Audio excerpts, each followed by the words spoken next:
Hello students, पिछले व्याख्यान में हमने नीति आयोग के बारे में जाना। आज हम भारत के वित्त आयोग के बारे में डिस्कस करेंगे कि वित्त आयोग क्या है, इसका स्ट्रक्चर क्या है और वित्त आयोग के कार्य क्या हैं। भारत में जिस तरह से राजनीतिक शक्तियों का केंद्र और राज्य सरकारों के बीच में बंटवारा किया गया है, पॉलिटिकल फेडरलिज्म है, जिसमें कि केंद्र और राज्यों के बीच में राजनीतिक शक्तियों का बंटवारा किया गया है। केंद्र में केंद्रीय सरकार है, संसद है, उसी तरह से राज्यों में राज्य सरकार होती है, विधानसभाएं होती हैं और इनके बीच में राजनीतिक शक्तियों का बंटवारा किया गया है। उसी तरह से हमारे देश में वित्तीय प्रशासन में, फाइनेंशियल एडमिनिस्ट्रेशन में भी फेडरलिज्म को अपनाया गया है, संघवाद को अपनाया गया है। अर्थात राजकोषीय नीति के अंतर्गत सरकार के द्वारा जो सार्वजनिक व्यय किए जाते हैं और जो सार्वजनिक आय प्राप्त की जाती है, और सार्वजनिक आय का मेन सोर्स है टैक्स। तो सरकार के द्वारा करों के रूप में जो आय प्राप्त की जाती है, उनका केंद्र और राज्यों के बीच में किस तरह से बंटवारा किया जाए, कौन से कर केंद्र सरकार के द्वारा कर आय केंद्र सरकार के द्वारा प्राप्त की जाएगी, कौन से कर राज्य सरकारों के द्वारा लगाए जाएंगे, और केंद्र के द्वारा जो कर आय प्राप्त की जाती है उसका राज्य सरकारों में बंटवारा किस प्रकार से किया जाएगा। क्योंकि कर के रूप में आय, सार्वजनिक आय केंद्र सरकार के द्वारा प्राप्त की जाती है अधिकांशतः, जबकि सार्वजनिक व्यय अधिकांशतः राज्य सरकारों के द्वारा किए जाते हैं।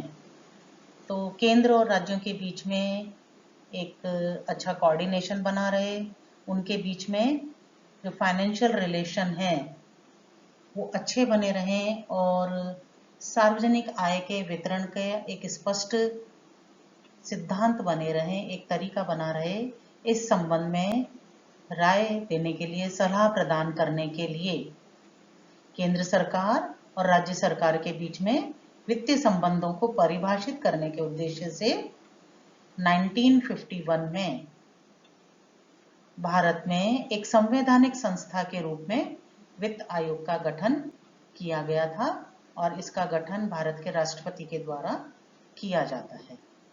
यह वित्त आयोग संविधान के अनुच्छेद 280 के अंतर्गत स्थापित किया गया था। 1951 से लेकर जबकि पहले वित्त आयोग का गठन किया गया था, अभी तक 2020 तक 15 वित्त आयोग का गठन किया जा चुका है। वर्तमान में 15वां वित्त आयोग सक्रिय है और इसका कार्यकाल वित्तीय वर्ष पहले तो 2020 से 2025 निर्धारित किया गया था, लेकिन अब इसे परिवर्तित करके 2021 से लेकर 2026 5 साल के लिए इसका कार्यकाल निर्धारित किया गया है। तो 1951 से लेकर प्रत्येक 5 साल के लिए भारत के राष्ट्रपति के द्वारा वित्तीय आयोग का गठन किया जाता है। अगर राष्ट्रपति आवश्यक समझें तो ये 5 वर्ष की अवधि पूरी होने से पूर्व भी नए वित्तीय आयोग का गठन कर सकते हैं। ये राष्ट्रपति के ऊपर निर्भर करता है। वित्त आयोग का कार्य क्या है, जैसा कि हमने पहले भी डिस्कस किया कि हमारे यहाँ पर फाइनेंशियल एडमिनिस्ट्रेशन में फेडरल सिस्टम को अपनाया गया है, तो यानी संघीय नीति को अपनाया गया है। और इसके अंतर्गत वित्त आयोग का कार्य क्या है? केंद्र के करों में राज्यों के हिस्सेदारी का निर्धारण करना, अर्थात जो केंद्र सरकार द्वारा कर आय प्राप्त की जाती है उनमें राज्यों को कितना हिस्सा मिलना चाहिए, इसके संबंध में सुझाव देने का कार्य मुख्य रूप से वित्त आयोग के द्वारा किया जाता है। 14th वित्त आयोग के अनुसार केंद्रीय करों में राज्य का हिस्सा 42% था, लेकिन 15th फाइनेंस कमीशन के अनुसार इसको 1% कम करके 41% कर दिया है। कारण यह है कि केंद्र सरकार द्वारा गत वर्ष 2 केंद्रीय शासित प्रदेशों का गठन किया गया है नए। एक है जम्मू एंड कश्मीर और दूसरा है लद्दाख। तो केंद्रीय सहायता में केंद्र की जो कर आय है उनमें इन दोनों केंद्र शासित प्रदेशों को भी हिस्सा देने के लिए इसको 42% का जो हिस्सा था राज्यों का उसको कम करके अब 41% कर दिया गया है। केंद्र के द्वारा राज्यों को जो हिस्सेदारी दी जाती है कि किस राज्य को कितना हिस्सा मिलेगा केंद्र की कुल कर आय में, उसका निर्धारण करने के लिए कुछ मानदंड निर्धारित किए गए हैं, जो कि इस प्रकार है कि प्रत्येक राज्य की आय की दूरी कितनी है, उसको कितना वेटेज दिया जाएगा। 45 जो 15th फाइनेंस कमीशन है उसके अनुसार ये मानदंड निर्धारित किए गए हैं और इसके अनुसार प्रत्येक राज्य को कितना हिस्सा मिलेगा उसका निर्धारण किया जाता है।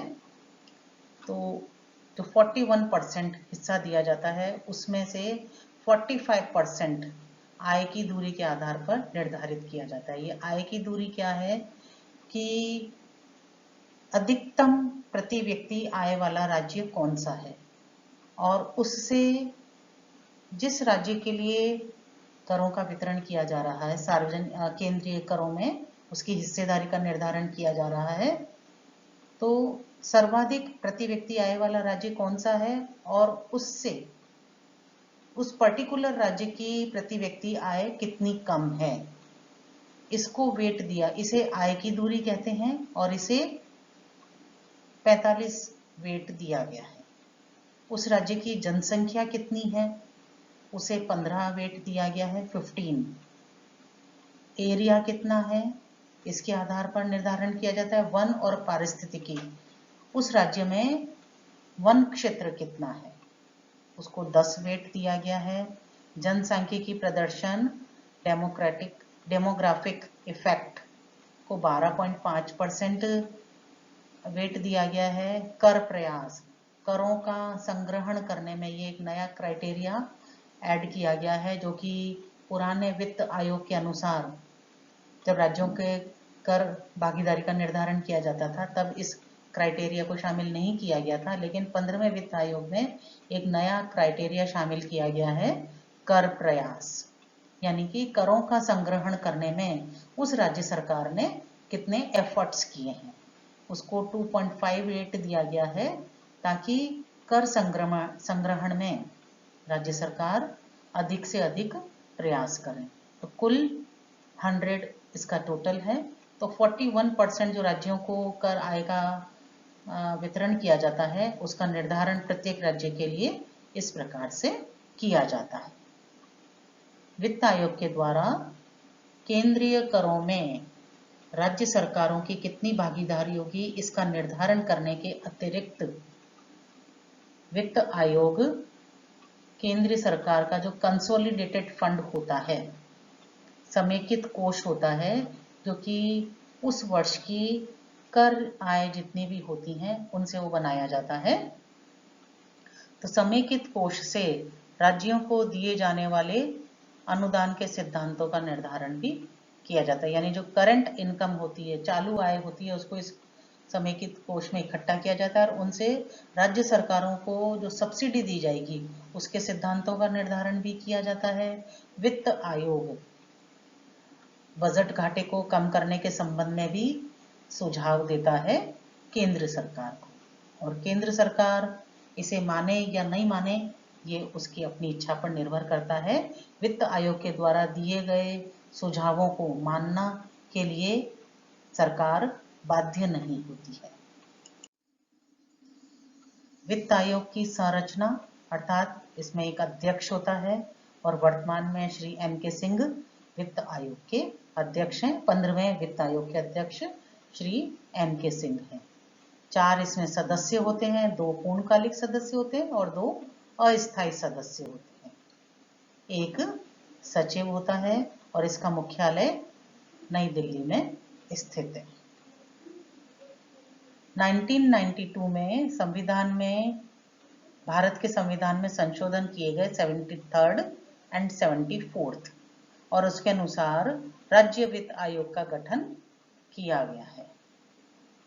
इसका जो गठन किया गया है उसके अनुसार 73rd और 74th जो संशोधन किया गया था उसके अनुसार औपचारिक रूप से स्थानीय स्वशासन की त्रिस्तरीय प्रणाली को मान्यता दी गई। पहले से ही ये विद्यमान थी, लेकिन इनको मान्यता संविधान के 73rd और 74th संशोधन के अनुसार दी गई है, जिसमें ग्राम स्तर, ब्लॉक स्तर और जिला स्तर के निकाय शामिल हैं और राज्य वित्त आयोग का गठन भी इन्हीं संशोधन के अनुसार किया गया। भारत के संविधान के अनुच्छेद 243(1) के अंतर्गत राज्यपाल के द्वारा हर 5 वर्ष के लिए वित्त आयोग का गठन किया जाता है और यह वित्त आयोग राज्यपाल को राज्यों में कर संग्रहण एवं तीनों स्तर, ग्राम स्तर, ब्लॉक स्तर और जिला स्तर के जो निकाय हैं उन तीनों स्तरों पर उनके वितरण के सिद्धांतों के संबंध में राज्यपाल को सिफारिश करता है। Thank you.